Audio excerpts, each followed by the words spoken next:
الرجيم بسم الله الرحمن الرحيم ليس البر أن تولوا وجوهكم قبل المشرق والمغرب ولكن البر من آمن بالله واليوم الآخر والملائكة والكتاب والنبيين وآتى المال على حبه ذوي القربى واليتامى والمساكين وابن السبيل والسائلين وفي الرقاب وأقام الصلاة وآتى الزكاة والموفون بعهدهم إذا عاهدوا والصابرين في البأساء والضراء وحين البأس أولئك الذين صدقوا وأولئك هم المتقون صدق اللہ العظیم. قابل قدر بزرگان محترم و معزز خواتین اسلام، اللہ رب العزت نے اس آیت کریمہ میں ایمان جو اللہ کی بارگاہ میں مقبول ہے اس کی وضاحت اللہ نے فرمائی ہے. صرف اسی بات کو ایمان نہیں سمجھ لینا چاہیے، نیکی نہیں سمجھنا چاہیے، یا پھر صرف اگر نماز کا اہتمام ہو رہا ہو تو اپنے آپ کو متقی نہیں سمجھنا چاہیے. یہ میسج ہے اللہ نے اس آیت میں ہمیں دیا ہے، بلکہ یہ تمام صفات ضروری ہیں. اللہ پر ایمان لانا ضروری ہے، ذات باری تعالی پر بھی اور صفات پر بھی. اسی طرح آخرت پر ایمان ضروری ہے اور ملائکہ پر ایمان ضروری ہے، حضرات انبیاء پر ایمان ضروری ہے، اور پھر مال کو خرچ کرنا ضروری ہے. علی حبہ ذوی القربى، رشتہ داروں پر. اللہ نے یہاں علی حبہ کہہ کر بتا دیا کہ مال سے ہر ایک کو محبت ہوتی. ذوی القربى رشتہ داروں پر، والیتامى یتیموں پر، والمساکین مسکینوں پر، وابن السبیل مسافروں پر.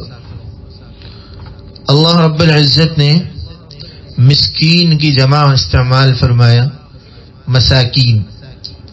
مسکین ایسے شخص کو کہتے ہیں کہ جس کے پاس ایک وقت کا کھانا موجود ہو یا پھر 2 وقت کا کھانا موجود ہو، اسے مسکین کہتے ہیں. اس سے زیادہ اس کے پاس کچھ نہ ہو. اور بعضوں نے کچھ اور بھی تشریح کی ہے. مسکین پر خرچ کرنے کا حکم اللہ نے دیا ہے. اگر مسکین پر خرچ کرنے کا حکم دیا ہے تو میں اور آپ، یہ جو آج کل پروفیشنل جو بگرز فقیر جو ہماری نظروں کے سامنے آتے ہیں سگنلز پہ، انڈیا وغیرہ میں کافی یہ دیکھنے کو ملتا ہے، سگنلز پہ اور پھر گھروں کے پاس، تو ان کی تحقیق کیے بغیر ہم انہیں زکوٰۃ کی بڑی رقم دے دیتے ہیں اور یوں سمجھتے ہیں کہ ہم بہت بڑا ثواب کا کام کر رہے ہیں. بعض دفعہ انتہائی گناہ کا کام ہو جاتا ہے، کیونکہ ان میں سے اکثریت، اللہ ماشاء اللہ بعض بہت مستحق بھی ہو سکتے ہیں، لیکن اکثریت کا تو پروفیشن بن گیا ہے. اور پھر آپ حیرت کریں گے کہ اس کے ذریعے سے وہ لوگ انٹرسٹ کا کاروبار کر رہے ہیں، سود کا کاروبار کرتے ہیں، نشہ آور چیزوں کا کاروبار کرتے ہیں، گانجا وغیرہ فروخت کرتے ہیں. تو یہ تمام گناہوں کے مدات میں ہمارا پیسہ استعمال ہونے کا گناہ ہم کو بھی ملتا ہے. اس لیے بہت احتیاط کے ساتھ میں خرچ کرنے کا حکم ہے.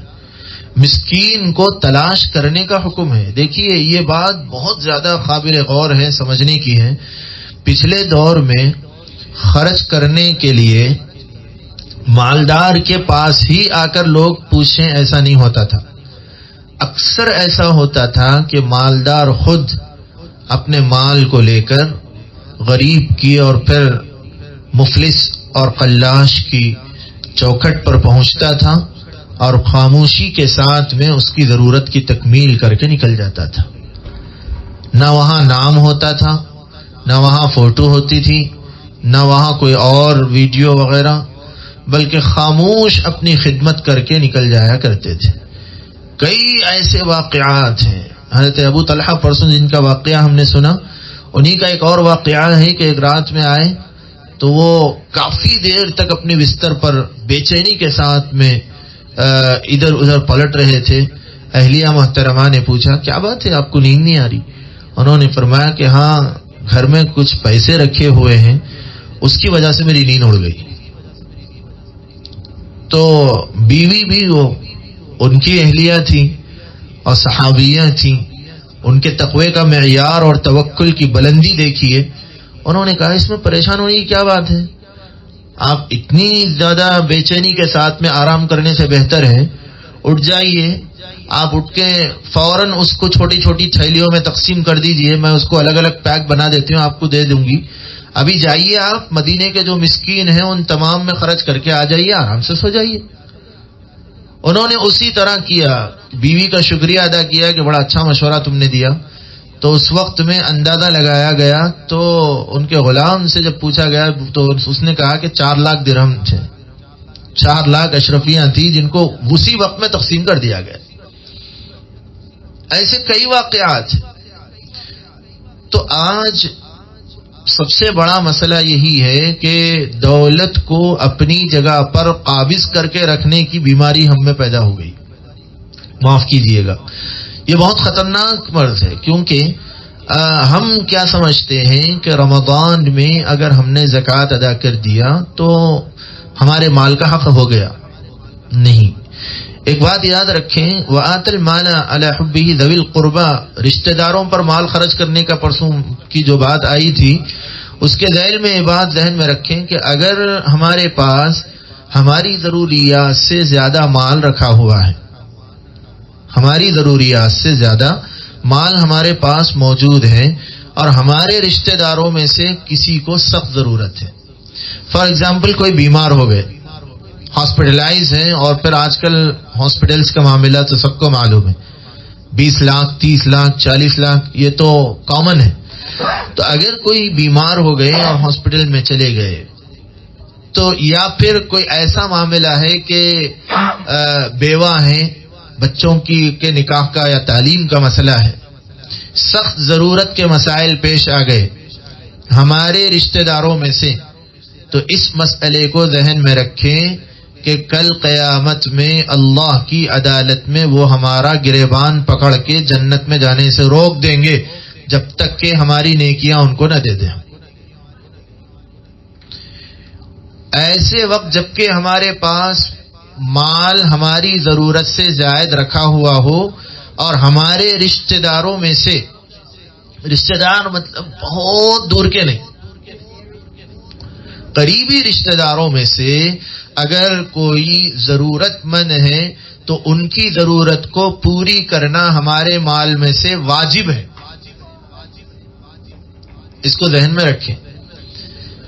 اسی طرح ایک اور بات بھی ذہن میں رکھیں کہ اگر کوئی ہمارے پاس مثال کے طور پر ماہانہ کسی کی جو ہے سیلری اگر 5 لاکھ روپے ہے، اگر ان کے خرچ ہونے پر 1 لاکھ ان کو ماہانہ خرچ ہو رہے ہیں، 4 لاکھ روپے ان کے سیف ہو رہے ہیں. اگر کوئی اچانک کوئی آ گیا، اب یہ اور بات ہے کہ لوگ یوں کہتے ہیں کہ بھائی میں 4 لاکھ بھی بزی کر دے رہا ہوں صاحب، یہاں چٹھی وہ فلاں فلاں فلاں، یہ اکاؤنٹ میں 4 لاکھ بچ رہے ہیں، بولے چاہے کچھ بھی کریں. اگر ویسے وقت میں کوئی اچانک آ گیا، آ کے یوں کہے، اور وہ بھی کیسے آیا، بہترین گھوڑے پہ سوار ہو کے آیا، آنے کے بعد اس نے سوال کیا کہ مجھے بہت سخت ضرورت ہے 50,000 روپے کی، اور اس نے اپنا ڈاکٹر کا وہ بھی بتا دیا، ریسیپشن پہ جو اس نے کارڈ وغیرہ بنایا تھا وہ بھی بتا دیا کہ میرے کو اچانک سرجری کرانا ہے یا کچھ بھی ہے، الامان والحفیظ. اب اس کا خرچہ ہو رہا ہے فار ایگزامپل 50,000. وہ یوں کہیں کہ میرے پاس اگر 10,000 روپے موجود ہیں، 40,000 کی بہت سخت ضرورت ہے، ویسے وقت میں ہم اکیلے ہی ہیں، وہاں اور کوئی ہے نہیں، 40,000 اس کو دینا ضروری ہے. مسئلہ بتاتا ہے، آپ کسی بھی عالم سے معلوم کریے. اگر اس کو ہم جو ہے 1,000 روپے دے کے یوں سمجھ لیے کہ میرے اتنا سخی تو ہے نہیں کوئی بھی، تو یہ ذہنی فطور ہے شریعت کی نگاہ میں. تو اس کو سمجھنا ضروری ہے. یہ نہیں سمجھنے کی وجہ سے آج مال کی محبت میں اتنا زیادہ گرویدہ ہو گئے ہم کہ مال مال مال کے تذکروں کی وجہ سے اعمال کا مزہ اور اعمال کی لذت اور عبادت کا سکون ہم سے چھین لیا گیا, اور اس کا بدقسمتی سے اس کا احساس بھی چھین لیا گیا. اب احساس ہی نہیں ہے تو کیسا ہمیں معلوم ہونا پھر. تو مسکین پر خرچ کرنا ضروری ہے. اسی طرح فرمایا وابن السبیل, مسافر پر. ابن السبیل کی تشریح بہت سی لمبی کی گئی ہے. مسافر بھی اس میں داخل ہیں, مہمان بھی اس میں داخل ہیں. اسی طرح مدارس کے وہ طلبہ اکرام بھی داخل ہیں جو غریب ہوتے ہیں, وہ بھی اس میں داخل ہیں بدرجہ اتم. معارف القرآن میں بھی حضرت نے لکھا ہے, مفتی شفیع صاحب رحمۃ اللہ علیہ نے بھی, اور بھی تفاسیر میں موجود ہے. ابن السبیل چونکہ مدینہ منورہ میں مسجد نبوی میں جو صفہ تھا وہاں پر صحابہ اکرام رضوان اللہ تعالی علیہم اجمعین اپنی زکوٰۃ نکالنے کے باوجود بھی عمدہ کھجوریں لا کے وہاں صفہ کے پاس لٹکا دیتے تھے. ایک دفعہ یہ ہوا کہ کوئی صاحب اپنے باغ سے کچھ ایسی ویسی کھجوریں بھی لا کے لگا دیے. نبی پاک صلی اللہ علیہ وسلم کی نظر پڑ گئی اس میں, تو حضور اکرم صلی اللہ علیہ وسلم کا چہرہ مبارک متغیر ہو گیا, سرخ ہو گیا, اور آپ نے اسی وقت ڈانٹا مسجد نبوی. اس سے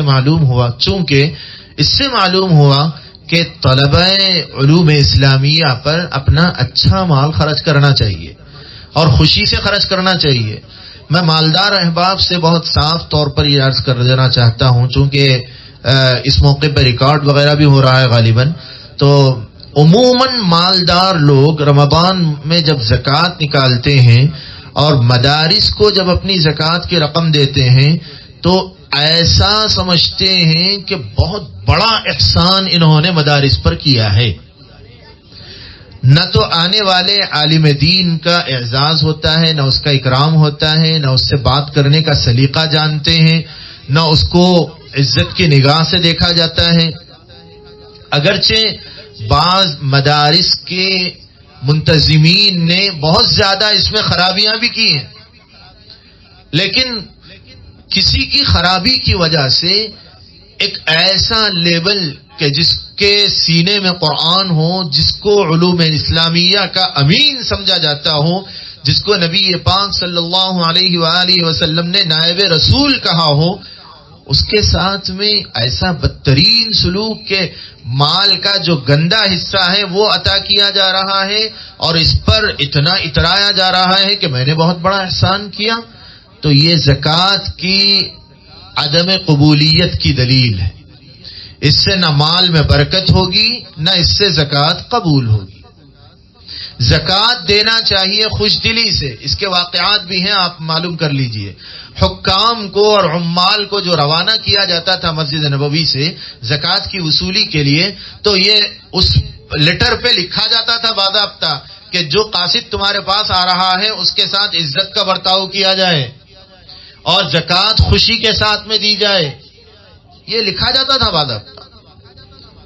تو یہ مسئلہ ذہن میں رکھے کہ وابن السبیل میں مدارس کے غریب طلبہ بھی داخل ہیں, اور یہ افضل ہیں چونکہ وہ علوم اسلامیہ میں لگے ہوئے ہیں, قال اللہ اور قال الرسول میں لگے ہوئے ہیں. ایک تو علم دین سیکھنے کا ثواب, اور دوسرے غریب یعنی یتیم بچے بھی ہوتے ہیں, اس میں ان پر خرچ کرنے کا ثواب بھی ملتا ہے. دوسری بات یہ ہے کہ وابن السبیل میں مہمان بھی داخل ہیں. مہمان کا اکرام ضروری ہے, مہمان پر خرچ کرنا ضروری ہے. آگے زکوٰۃ کا مستقل چیپٹر آ رہا ہے, یہ زکوٰۃ میں داخل نہیں ہے, یاد رکھیں. وابن السبیل میں مہمان بھی داخل ہے. بدقسمتی کے ساتھ آج مہمان کو بوجھ سمجھا جاتا ہے. اپارٹمنٹس وغیرہ کا جب سے معاملہ شروع ہو گیا اس کے بعد تو مہمان تو دور کی بات, سگا بھائی بھی اگر آ گیا, غیر وقت میں آ گیا ایک دم کھانے کے ٹائم پہ, تو بیوی ساتھ میں فوراً نہیں یہ ٹائم تک کھا لیتے بھائی. تو دونوں بھی جو ہے ایسا معاملہ, بیچارہ اگر وہ بھوکا بھی آیا کیسے وہ بیٹھ سکتا ہے دستار پر؟ تو اتنا زیادہ بخل آج لوگوں کے دلوں پر پکڑ لیا ہے، جم گیا ہے، جس کی وجہ سے یعنی عبادت کا اثر ہی نہیں ہو رہا ہے۔ تو ابن السبیل میں مہمان بھی داخل ہے۔ یاد رکھیں، مہمان کا اکرام اسلام اور سچا مومن ہونے کی پہچان ہے۔